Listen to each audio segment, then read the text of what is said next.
Karena menurut saya tidak bisa, Bos. Tidak bisa penyelenggaraan kearsipan di sebuah institusi berhasil kalau tidak ada kebijakan kearsipannya. Jika kita mengelola arsip hanya berfokus pada birokrasi dalam, berfokus pada instrumen penciptaan arsip, maka yang terjadi adalah dunia kearsipan sulit untuk bisa dirasakan manfaatnya oleh banyak orang. Assalamualaikum warahmatullahi wabarakatuh. Teman-teman, kita sampai pada bab 2 dari pembahasan belagu ini.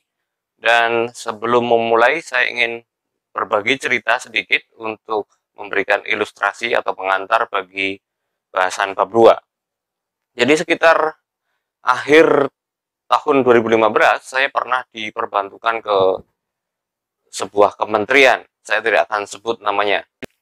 Konon katanya, saya diminta untuk membantu memperbaiki penyelenggaraan kearsipan di Kementerian X itu. Teman-teman ingat kan? Yang punya kewajiban menyelenggarakan kearsipan di pencipta arsip itu siapa? Ya, saya ditempatkan di unit kearsipan Kementerian X itu. Nah, selama saya diminta untuk membantu perbaikan penyelenggaraan kearsipan itu, saya mengajukan persyaratan. Nah, persyaratan yang saya ajukan itu, saya tuangkan ke dalam sebuah telaah staf. Kenapa? Karena seperti kita tahu bahwa birokrasi di kita itu sifatnya top down. Sekreatif apapun, serajin apapun kita, tetap akan keberhasilannya akan bergantung pada keputusan atau kebijakan yang ada di atas. Maka, saya menulis sebuah telaah staf untuk mendorong Kementerian X itu supaya membuat kebijakan kearsipan. Nah, kebijakannya yang saya minta adalah kebijakan mengenai pembinaan kearsipan, kebijakan mengenai organisasi kearsipannya, unit kearsipannya minimal eselon 3 saya mintanya, lalu ada pendanaannya, lalu ada kerjasamanya, lalu ada akses arsipnya, ada kebijakan tentang pengelolaan arsipnya, dan seterusnya. Yang secara inti, kalau misalnya kebijakan ini tidak bisa dipenuhi semua, saya minta minimal ada 3 kebijakan yang harus ada. Yang pertama adalah ketika penciptaan arsipnya, ada kebijakannya. Kedua, pengelolaannya, ada kebijakannya. Yang ketiga, pemanfaatannya. Karena mungkin kalau tulis menjadi banyak. Ada 8 sektor kebijakan yang perlu dirumuskan. Nah, dari cerita itu saya pengen membawa ke, saya ingin jadikan cerita ini sebagai pengantar bagi bab 2. Namun sebelumnya saya ingatkan teman-teman yang belum subscribe, silahkan subscribe channel ini supaya saya punya motivasi yang lebih kuat lagi untuk bisa menyajikan atau membuat konten-konten yang bermanfaat bagi kita semua.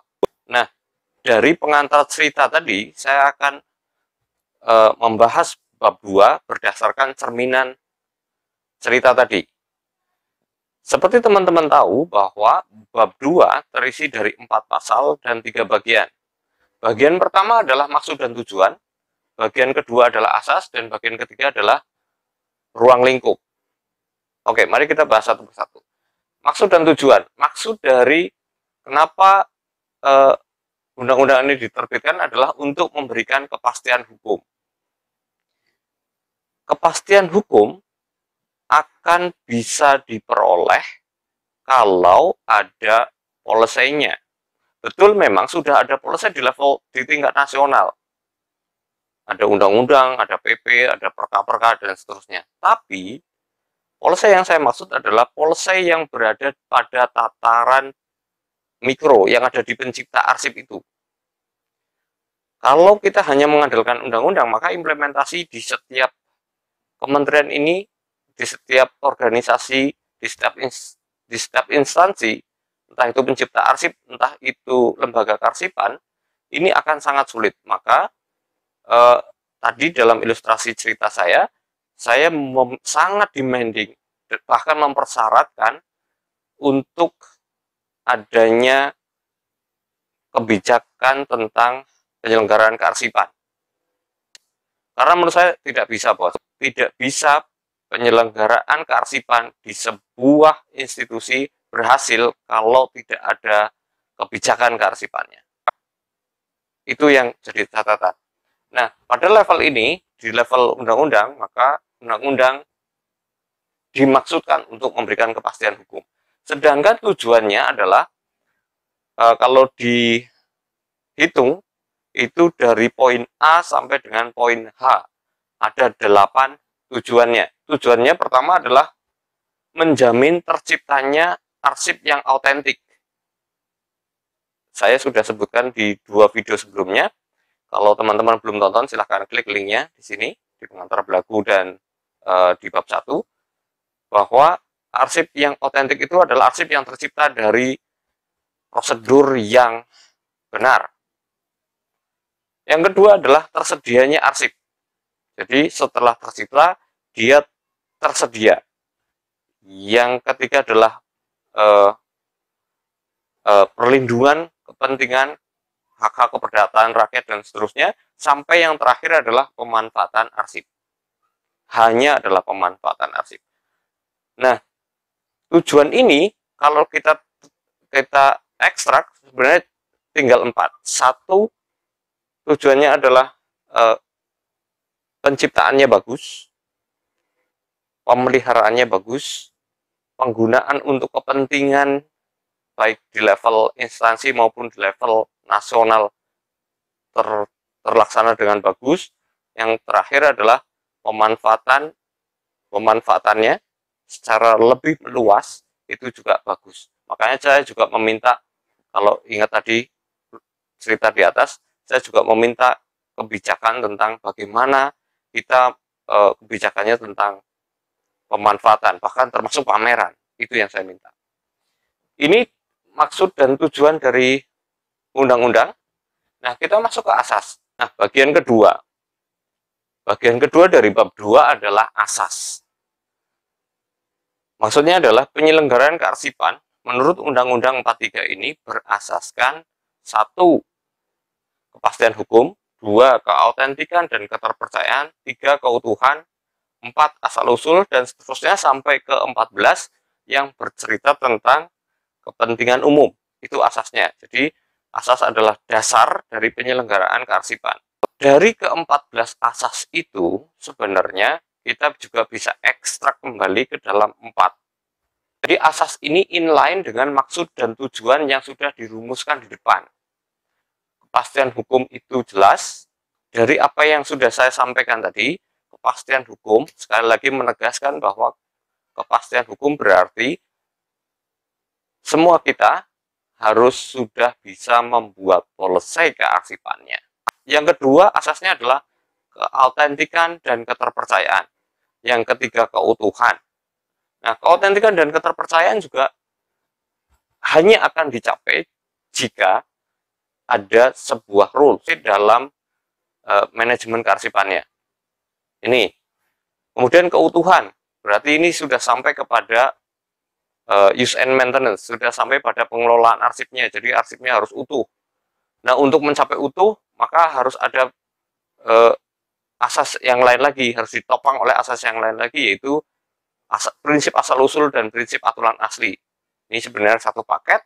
Lalu kemudian ada keamanan dan keselamatan, dan seterusnya sampai dengan kepentingan umum, yaitu sampai pada akses. Nah, pada bagian akses, kalau teman-teman ingat video saya sebelumnya yang berjudul Suka Duka Jadi Arsiparis, saya lebih menekankan kepada akses arsip. Jika kita mengelola arsip hanya berfokus pada birokrasi dalam, berfokus pada instrumen penciptaan arsip, maka yang terjadi adalah dunia kearsipan sulit untuk bisa dirasakan manfaatnya oleh banyak orang. Itulah kenapa kearsipan sangat sulit untuk diberikan alokasi yang lebih besar dari sisi dana, dari sisi perhatian, dan seterusnya. Karena memang akses terhadap arsipnya tidak dipikirkan, sehingga kemanfaatannya tidak bisa langsung dirasakan oleh banyak orang. Sebenarnya kalau kita mengaca pada ini, pada asas ini, pada maksud dan tujuan, itu sangat gamblang. Sehingga saya sekali lagi meminta dan sangat menekankan pada seluruh lembaga kearsipan, kepada seluruh pencipta arsip. Yuk, mari kita bikin policy-nya. Kita cek sekali lagi, yang bagian ketiga yaitu ruang lingkup.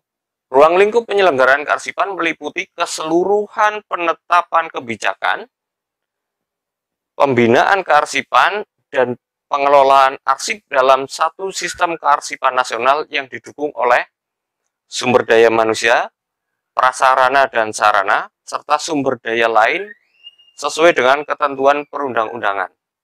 Dalam ruang lingkup penyelenggaraan kearsipan, sekali lagi, antara maksud, tujuan, asas, dan ruang lingkup sebenarnya sudah inline, sudah menjadi satu kesatuan, yang artinya match antara tiga bagian ini.